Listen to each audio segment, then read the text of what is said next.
Bonsoir messieurs, bienvenue pour ce 13e épisode des Seigneurs de la F1.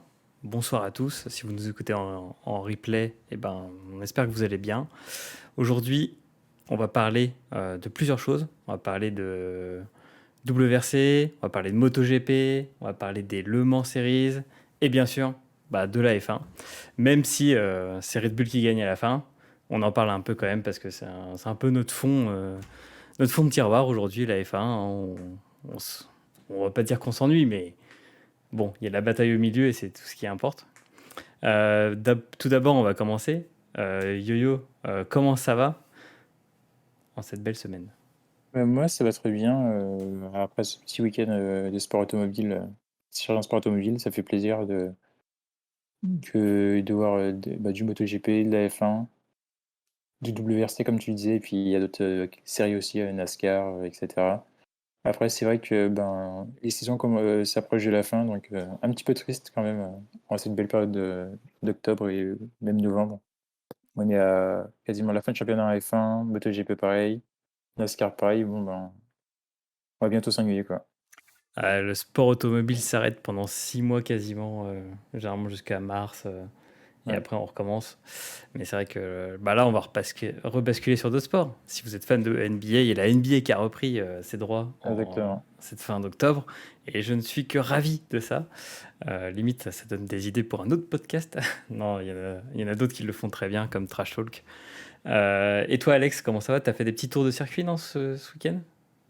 Yes, bah écoute, ça va. Plaisir déjà de vous retrouver. Ça fait un petit moment que j'étais pas venu avec le déménagement. Et oui, effectivement, moi j'ai été sur circuit ce week-end à Lurcy-Lévy. Et ça me déçoit de dire ça, mais bon, les Ferrari prennent vraiment feu après quelques tours de circuit. Euh, j'ai eu l'occasion de voir quelques flammes au sein d'une Ferrari. Donc voilà, mais sinon c'était très sympa. Il a fait beau, ça fait plaisir pour le mois d'octobre. Et comme l'a si bien dit Johan, c'est bientôt la fin du championnat, donc un peu triste pour cette trêve hivernale, mais hâte aussi de faire un petit peu un break pour repartir de plus belle l'année prochaine.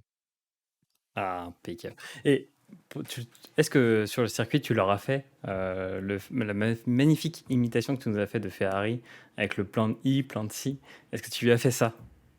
Non, malheureusement, mais j'aurais pu faire l'accent de Mattia Binotto. Yes, we are planning to take the plan B. Are you okay with that, Charles? No, no, Ah ok. putain, Et tellement voilà, good. non, mais c'était très drôle en tout cas pour ce Grand Prix en même temps. Et voilà, j'aurais dû prendre mon micro et faire cette annonce-là. Ouais, tellement. Enfin, la photo était exceptionnelle hein, Ouais. du truc qui est sans flamme. Ok, bah merci messieurs. Et Pour ceux qui toi? nous suivent, ah bah moi ça va très bien. Justement, j'allais enchaîner sur ça. Je vais vous montrer ces magnifiques vidéos qui vont sortir, qui sont planifiées. Donc vous allez retrouver une vidéo par semaine pendant ces 4 prochaines semaines. Donc ce mercredi, vous allez voir qu'est-ce que le rythme de F1 en course, le rythme de course en F1. Je crois que c'était Alex qui nous en parlait. Il va y avoir la prise de recul sur le cas Piastri, parce que du coup c'est un peu glissé sous l'eau, mais plus personne n'en parle. Mais nous on en parle. Comment faire de la stratégie en Formule 1 et aussi pourquoi Red Bull est l'écurie la plus forte du paddock.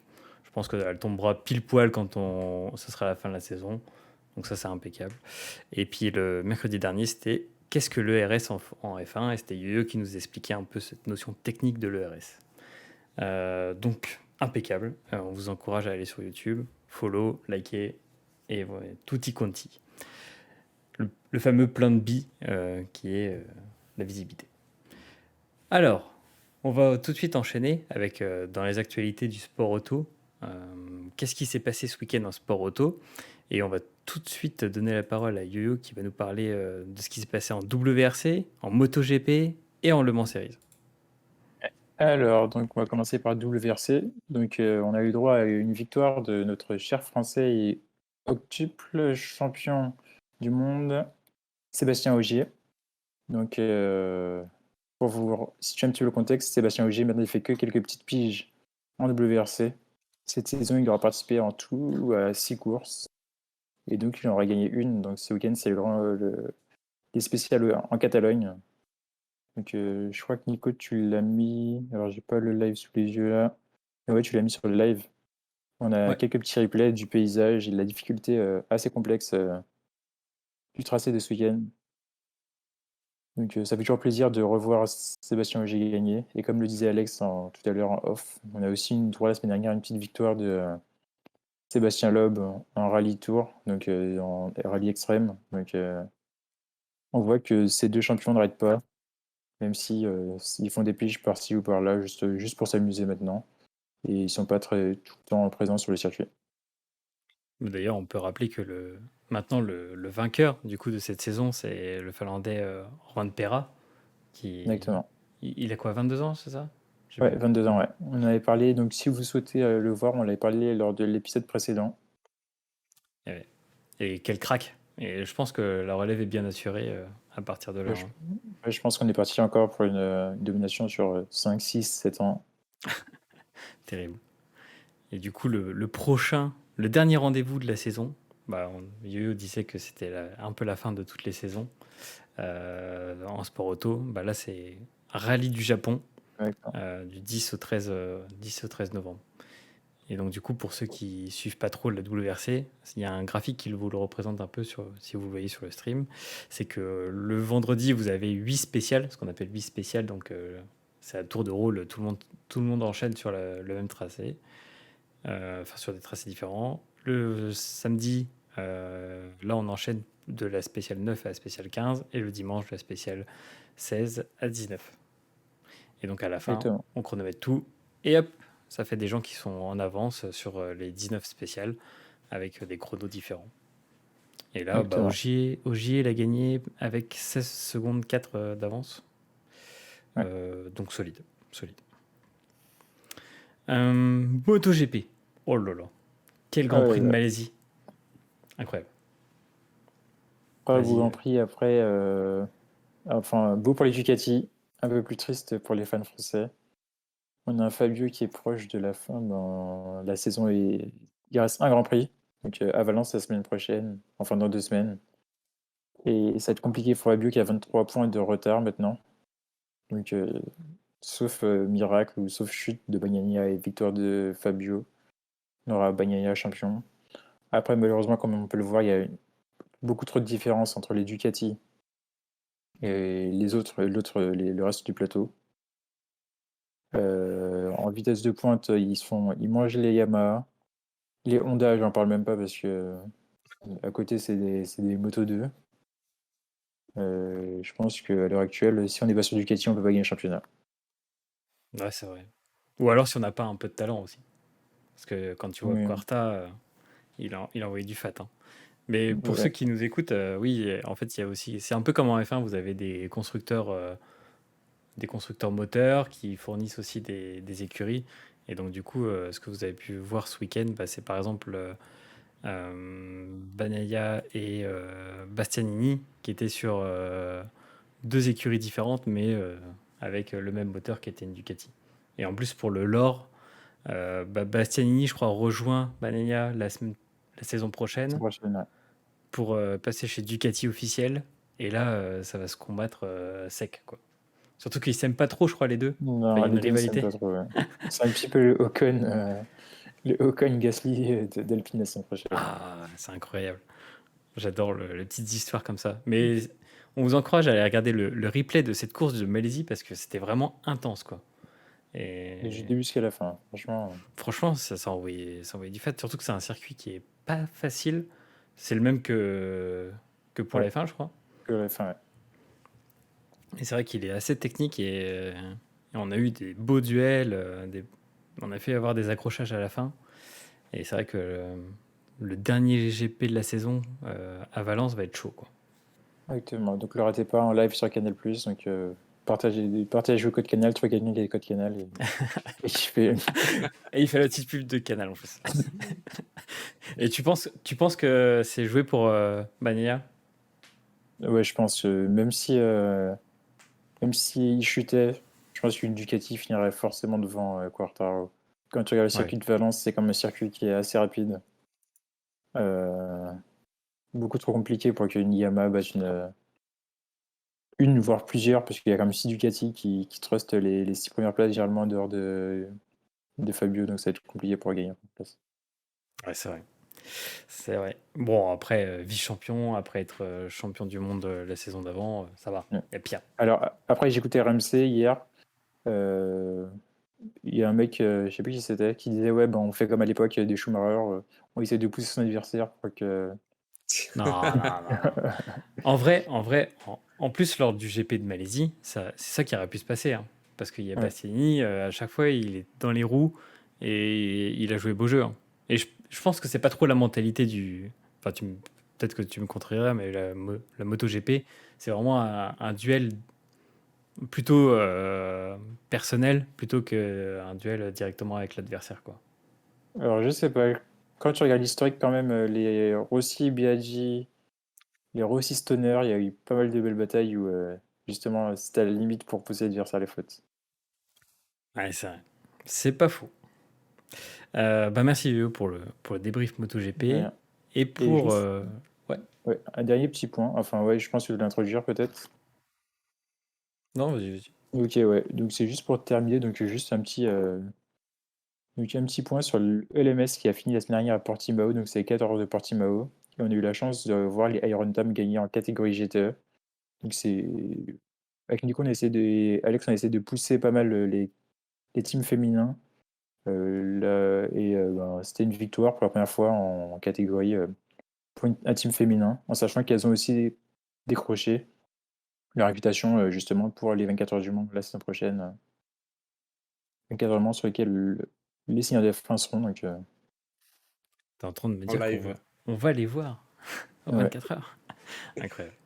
Attends, mais ça va être le feu, hein, les gars. Il va falloir. Grave. Et ah ben ça va être le feu. Et pour ajouter un petit complément aussi à ce que dit Yo-Yo sur les femmes, il y a eu aussi l'annonce de la FIA, comme quoi il y allait avoir une nouvelle branche dédiée aux femmes, aux jeunes femmes dans le sport pour accéder plus facilement en F3 et en F2. Je sais pas si vous avez eu vent de ça. Et Ouais. ça sera ouvert à partir de 16 ans. Donc c'est quand Ah, même des beaux talents comme Verstappen hein, qui a commencé très tôt. Donc intéressant, à suivre de près aussi. Ouais. bon. Est-ce ils essaient pas de compenser le fait qu'ils ne soient pas investis en W Series, la FIA? Ouais, je pense, ouais. Toujours. Il y a un peu ça. Alors que c'était tellement bien. Franchement, moi j'adorais les W Series. Enfin bref. Bah merci messieurs pour toutes ces informations et pour l'actualité du sport auto. Alors, là, on va passer sur le concret, le un peu plus dur. Quel est votre avis sur ce magnifique Grand Prix des États-Unis? Enfin, je le catégorise comme magnifique parce que, en fait, ça fait plusieurs Grands Prix que, en vrai, c'était un peu rompiche, hein, quand même. On va pas se cacher. Grand Prix de Singapour que des voitures de sécurité. Limite, c'est celle qui a fait le plus de tours en tête. Ensuite, Grand Complètement. Prix du Japon, un désastre d'organisation. Alors que bon, généralement ça se passe bien, mais tout qui foire. Là, en vrai, c'est un circuit qui est quand même assez plaisant, je trouve.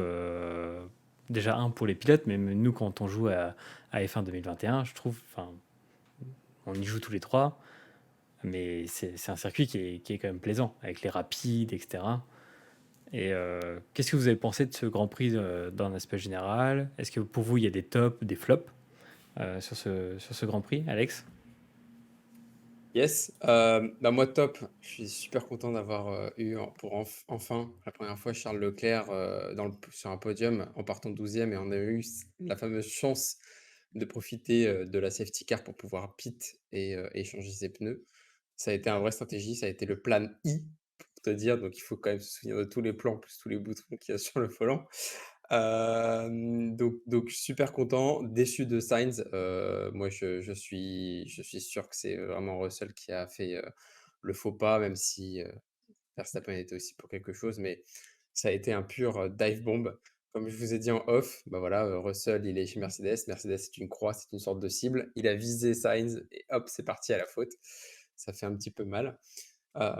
Après, moi, j'ai bien aimé le Top Gun vibe avec les super plans caméra sur un coucher de soleil où on voit les monoplaces qui arrivent. Je trouvais ça magnifique, surtout que c'est un circuit qui est quand même assez sinueux avec des grandes lignes droites après. Donc, c'était intéressant de voir un petit peu la condition des voitures. Et en plus, je vois qu'il a des magnifiques vidéos, le Nico. Et il faut en parler aussi du crash de Fernando Alonso et Stroll.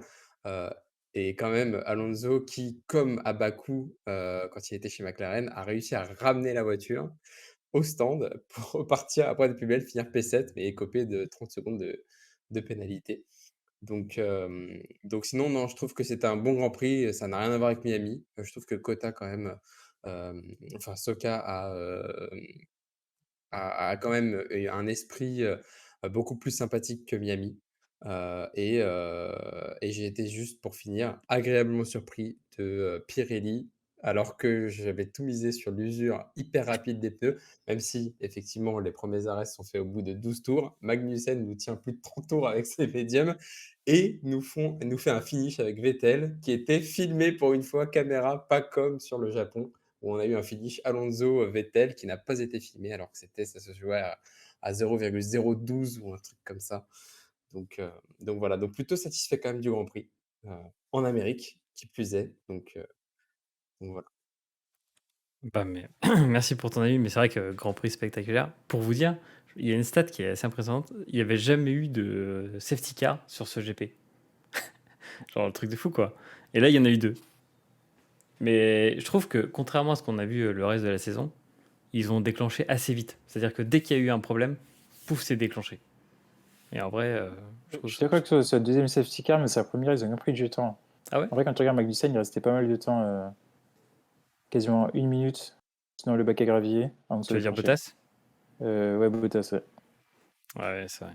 Ouais, c'est pas faux, mais je trouve que ça. Ouais, ils attendaient peut-être qu'il y ait. Voir Exactement, s'il ouais. ressortait, quoi. Mm. Parce que bon, on sait qu'un Finlandais, il arrive à sortir de n'importe quelle situation, Exactement. quoi. Mais c'est vrai que Alonso, putain, mais quel crack. Comment ne pas l'aimer quand même. J'ai adoré son. Pour ceux qui l'ont pas vu, il a fait un post ce matin, donc du coup le lendemain du Grand Prix, où il a marqué un samouraï, c'est toujours se relever des situations difficiles ou un truc comme ça, mais c'est magnifique.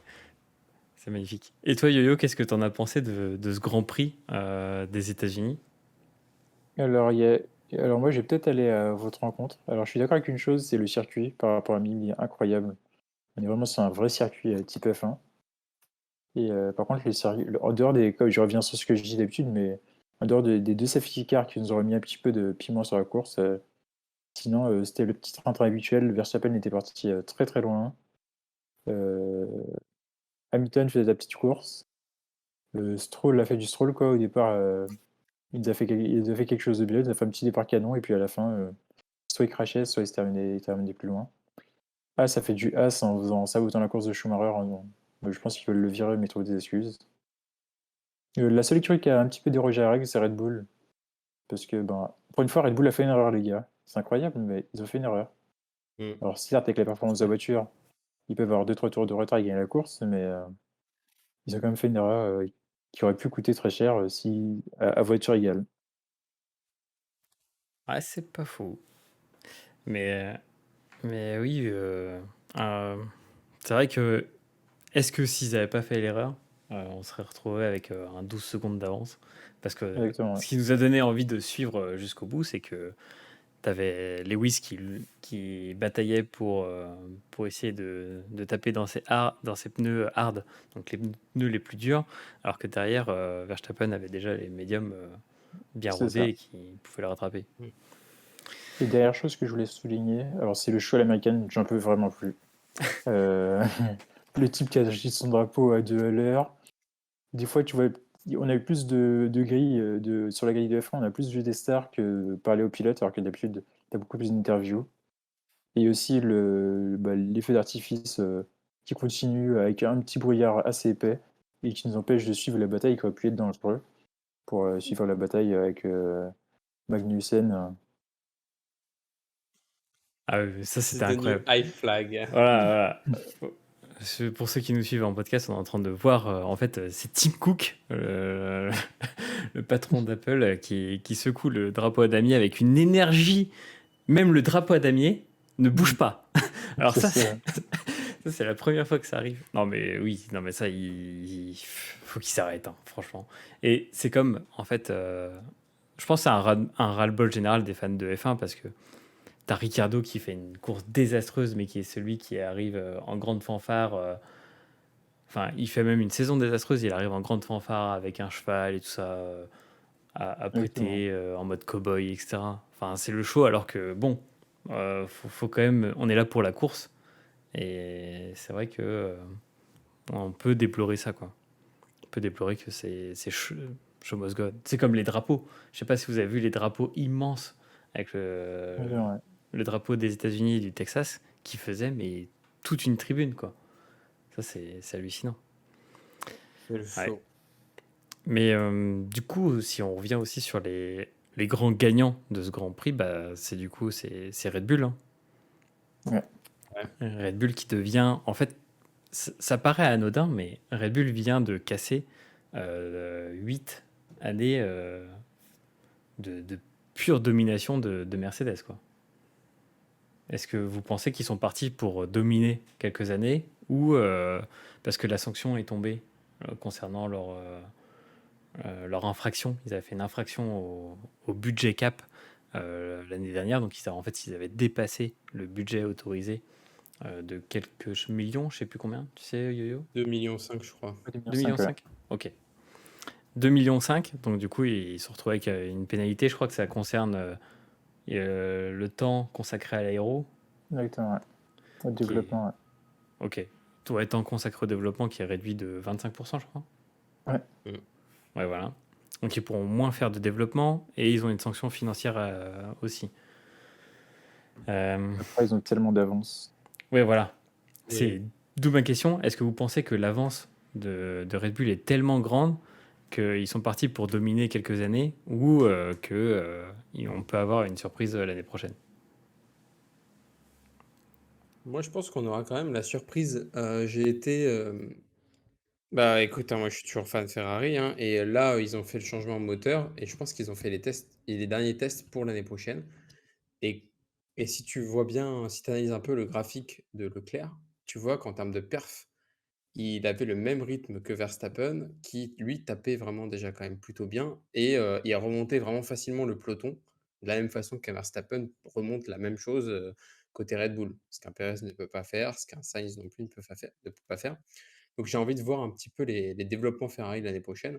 Et surtout, il ne faut pas oublier que bah, là, ils sont champions du monde, champions constructeurs, Red Bull, donc ils ont aussi un budget beaucoup plus important que le reste des autres équipes pour l'année prochaine, en sachant que ils ont déjà bien commencé ils ont déjà une bonne base pour leur monoplace de 2023. En revanche, je pense que ça c'est aussi un point et on en avait parlé en off. Bah, Verstappen qui se plaint que dès qu'il y a un petit peu du vent, la monoplace est complètement différente et on le voyait. C'est pour ça qu'emmener Lewis était revenu à 1 seconde 2 là où il était à 3 secondes derrière Red Bull et c'est là où je me dis: «Bon, bah, cette année, peut-être qu'ils ont eu de la chance, il y a pas eu trop de vent, qui a joué un petit peu, sur le circuit». À voir l'année prochaine. C'est comme, la comparaison que je faisais avec les avions japonais. Les avions japonais, ils ont une super maniabilité, ils vont très vite et cetera, sauf que c'est des feuilles de papier. Le moindre, choc, ça tombe. Et bah, je trouve que c'est pareil avec Red Bull, qui était, aussi Honda, hein, à l'époque. Et donc du coup, bah, on l'avait vu, un Verstappen un petit peu en difficulté, un Lewis Hamilton qui remontait alors qu'il avait un rythme, assez correct quoi, sans trop pousser sur les pneus quoi. Donc voilà. Et enfin, dernier petit point, je trouve, c'était bien de le préciser, les sorties de piste. Donc ils avaient dit d'être plus durs sur les lignes. On a vu des pénalités. Verstappen, en qualification, est sorti en dehors de la ligne blanche, donc normalement, il aurait dû écoper une pénalité. C'est passé à la trappe bizarrement. En revanche, ce qui est intéressant, c'était à la fin du Grand Prix, on signale en course que Verstappen, il avait un drapeau noir et blanc, donc du coup, les derniers avertissements avant une sanction, pour limite de piste.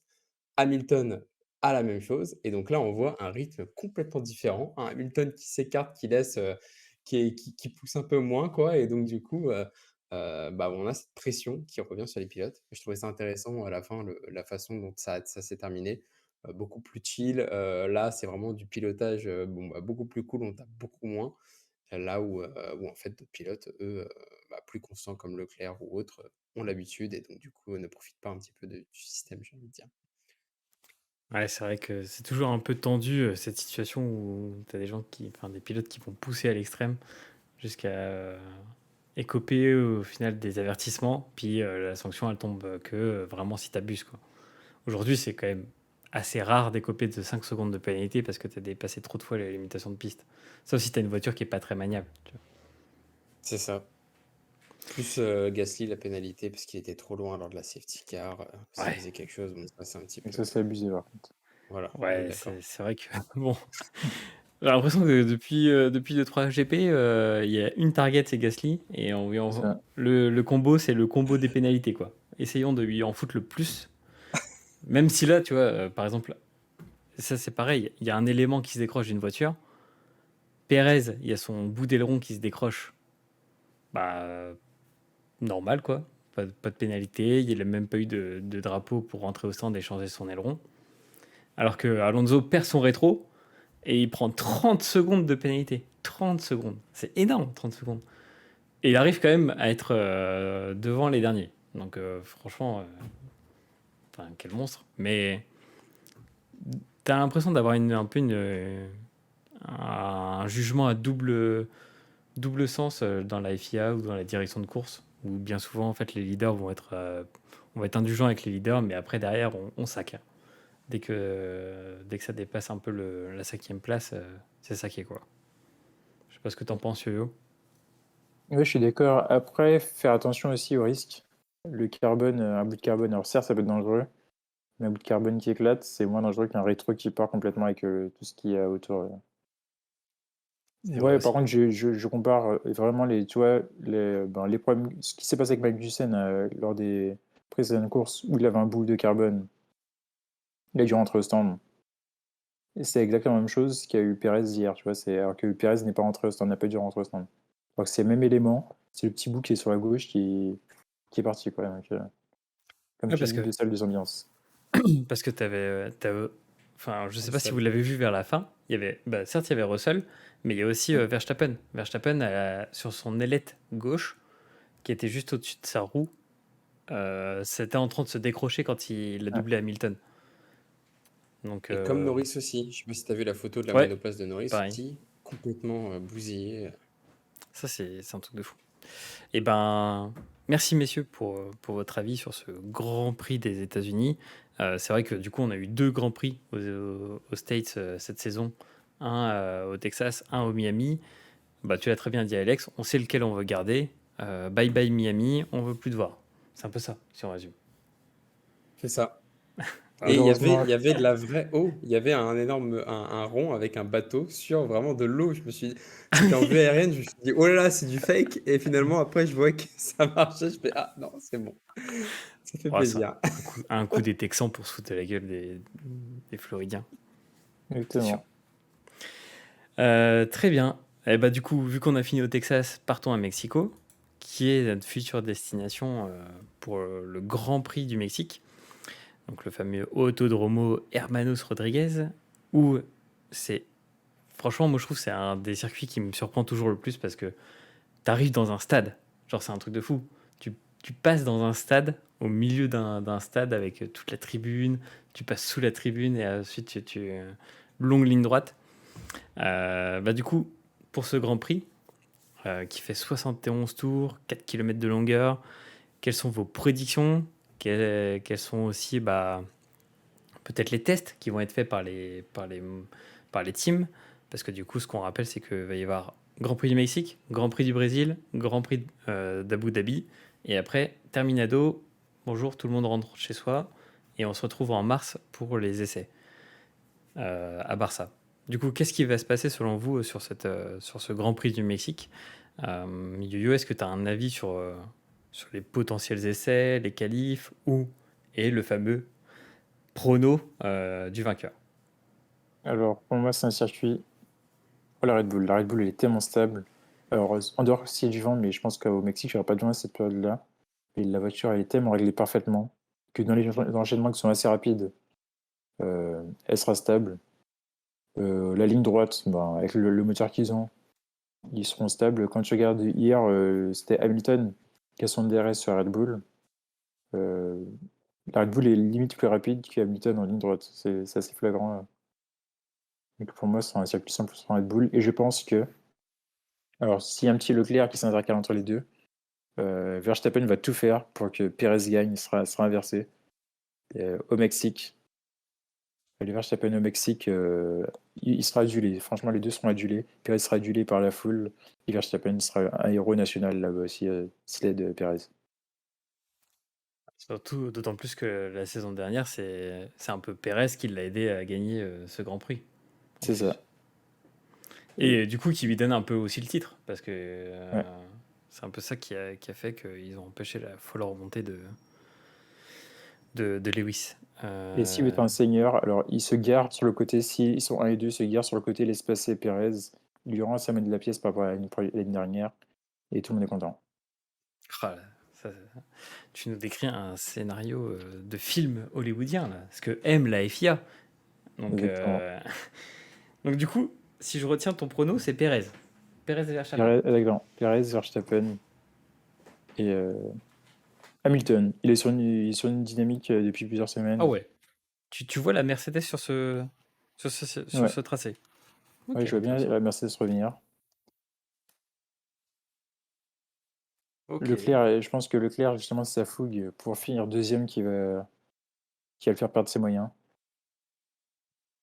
Attention, il y a Alex qui écoute, hein. Ok. J'enregistre.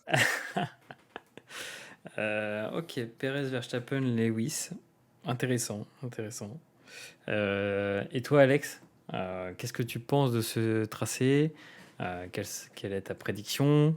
Comment tu vois? Est-ce que tu vois un scénario équivalent à celui de Yo-Yo avec de la folie mexicaine? Ou pas? Bah moi j'adore ce tracé, c'est un des circuits que j'adore regarder plutôt que de faire sur le jeu.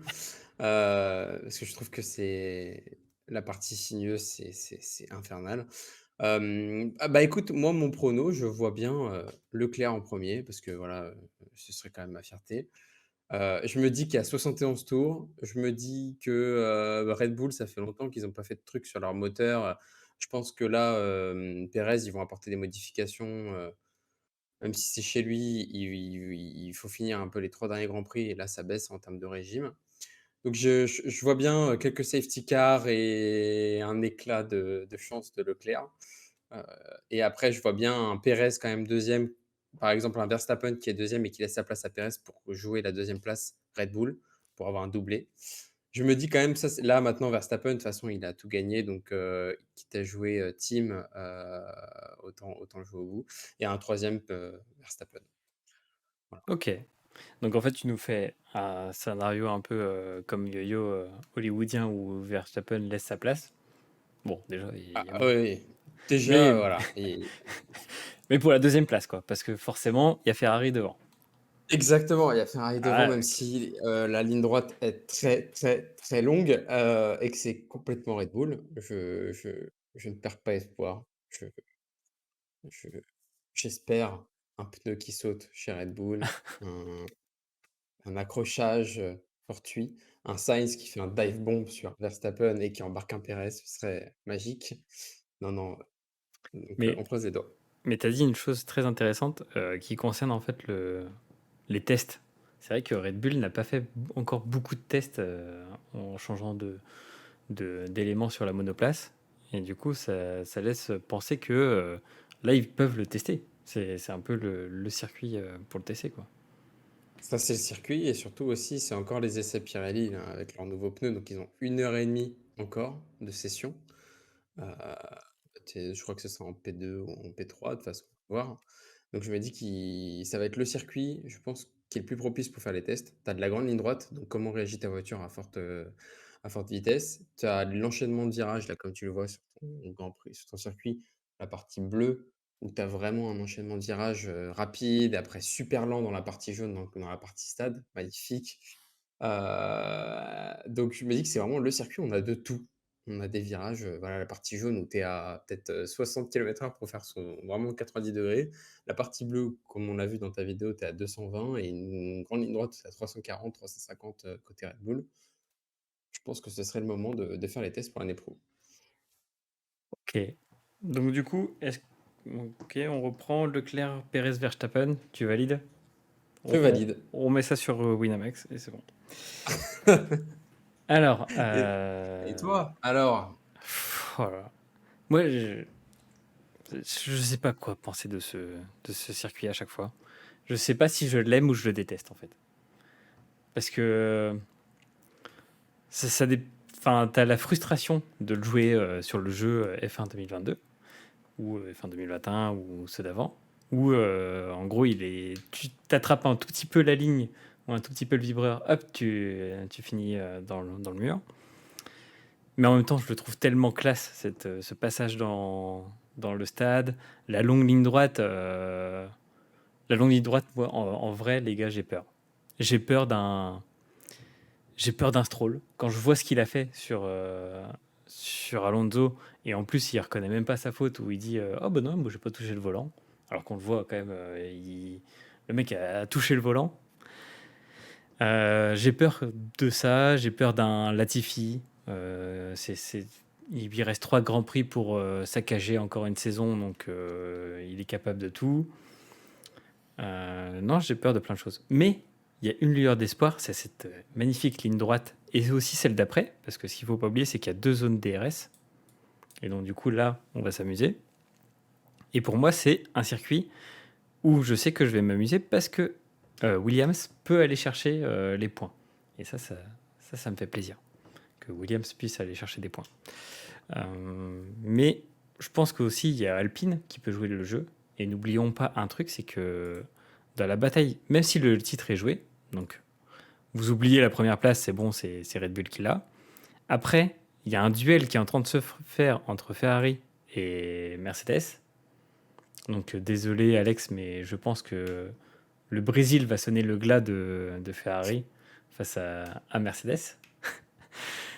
Il y a un duel entre Alpine et McLaren. Ensuite, il y a un duel, celui-là on l'oublie toujours, à 1 point entre Alpha et Aston. Il y a un duel à 2 points entre As et AlphaTauri. Et il y a un duel entre, pas Williams, mais Albon et Latifi, pour savoir si Latifi va marquer plus d'1 point dans une saison. Donc, Il est à 2 là actuellement. c'est vrai qu'il a 2. Mais il faut pas oublier quand même que Nick il a de marqué Vries, qu'une seule en un fois. Grand Prix, a fait Voilà. plus de points que Latifi. Donc voilà, qu'est-ce qui va se passer? Donc moi sur mon prono, parce que en fait, pour ceux qui nous suivent, vous le savez très bien, on a une tradition, c'est qu'on met tout le temps au moins Alonso dans nos pronos du top 3 sur tous les circuits. Donc vu que vous l'avez pas respecté, du coup je m'y colle. Donc ça sera Alonso en P3. Après je t'avoue que je suis totalement d'accord. Pour être sérieux, je suis totalement d'accord avec vous sur le fait que la Red Bull, c'est un circuit, limite tu crois que ça a été fait spécialement pour cette voiture-là. Il y a tout toutes les planètes sont alignées. Sauf que je les vois bien faire un petit changement, tu vois. Genre un petit Verstappen qui change de moteur, un petit Perez qui va changer 1 ou 2 éléments pour suivre pour la saison d'après. Vu que là, ils ont capitalisé sur titre constructeur, titre pilote, pourquoi pas. Sachant qu'il y a aussi le record de Schumacher à aller chercher pour Verstappen. Donc on rappelle, le record de Schumacher, c'est quoi? C'est 13 victoires, 13 victoires sur une saison de F1. Sachant qu'avant, il y avait beaucoup moins de GP de Grand Prix qu'avant. Que maintenant, pardon. Verstappen est à 13, donc il vient d'égaler. Est-ce qu'il n'irait pas le chercher ici? Donc, pour en revenir à nos moutons, je vais mettre Verstappen premier. Ça me fait mal au cœur de faire ça. Verstappen premier. Je vais mettre Leclerc 2 et Alonso 3. Parce que j'y crois. Donc voilà. Donc on y croit. Donc Verstappen, Leclerc et Alonso. Ok messieurs. Très bien. Est-ce que vous avez un dernier mot pour terminer cet épisode? Est-ce que vous avez une espérance pour la fin de la saison, enfin pour les 3 prochains Grands Prix? On va dire un truc. Au Japon, on a eu une bataille sur la ligne d'arrivée, Vettel-Alonso. Là, sur le Grand Prix d'Amérique, on a eu une bataille sur la ligne d'arrivée, Vettel-Magnussen. Que des vrais pilotes. Qu'est-ce que va nous faire Vettel comme finish sur ce Grand Prix? Avant de nous quitter, bien évidemment. Je ne sais pas, mais j'ai hâte. J'aimerais bien qu'il y ait un magnifique finish avec Vettel, une bataille comme ce qui s'est passé lors du dernier tour en Amérique. C'est vrai que tu as raison, parce qu'en plus, on a oublié de dire ça dans les pronos, mais c'est quand même une belle piste aussi pour Aston, hein. Aston peut plutôt bien rouler hein, sur ce truc-là, hein. Ouais, après, le problème de Aston, c'est un week-end, tout va bien, le week-end suivant, c'est catastrophe. Donc, Oui, c'est vrai, Yo-Yo. Tu enfonces Et, le et couteau dans la plaie. elle plane des stratégies de stand que c'est pas bon non plus. Oui, c'est c'est vrai. ça. Alors ça, c'est vrai. C'est pas bon. Et est-ce que vous voyez je pense qu'on terminera sur ça. Est-ce que vous voyez un jeune pilote, enfin des jeunes pilotes tester la F1 sur ses essais libres? Parce qu'on sait qu'il y a eu Pourchaire qui a testé au Texas, il y a eu Sargent, je crois. Puis il y en a Patou. eu deux, trois autres qui ont testé. Est-ce que vous voyez là quelqu'un qui va tester? Qui va tester Non. Ouais, non. Donc, je pense qu'ils ont Je pense quasiment que tous utilisé leur joker pour tester les pilotes. Je crois que Pourchaire était l'un des derniers. Ok. Est-ce ça que faisait quelqu'un plaisir en va, tout cas. que quelqu'un va avoir un appendicite comme Albon et c'est De Vries qui va arriver? On sait pas. Ah, Eh ce serait ben, pas. merci messieurs pour cet épisode. Merci à vous tous de nous avoir suivis. On vous dit rendez-vous la semaine prochaine pour aussi ce débrief du magnifique Grand Prix du Mexique, on l'espère, avec aussi plein de ferveur mexicaine pour Pérez. Et puis portez-vous jusqu'ici, portez-vous bien et à la semaine prochaine.